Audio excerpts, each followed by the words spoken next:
চুরি চামারি করেছেন, আয়কর জমা দেননি, সম্পত্তির হিসাব দেননি, তাই অভিযান হয়েছে।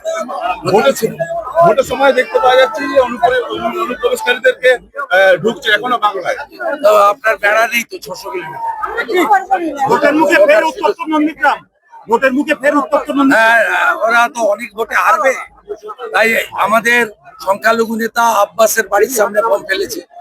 সকালবেলা প্রচারে গেছিল এনআইএ তে অভিযুক্ত আমিরুল ইসলাম, তিনি মহিলা নেত্রী মামনি জানা এবং কর্মাধ্যক্ষ অশেষ পালের উপর আক্রমণ করেছে। এর উত্তর জনগণ দেবে। ভোটের আগে টানা 4 দিন ধরে ভবানীপুরে প্রচার করবেন মমতা বন্দ্যোপাধ্যায়।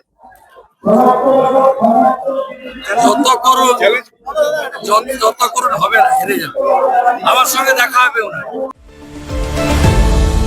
আপনারা দেখছেন এই বেলা বাংলা, শিরোনামে সবার আগে।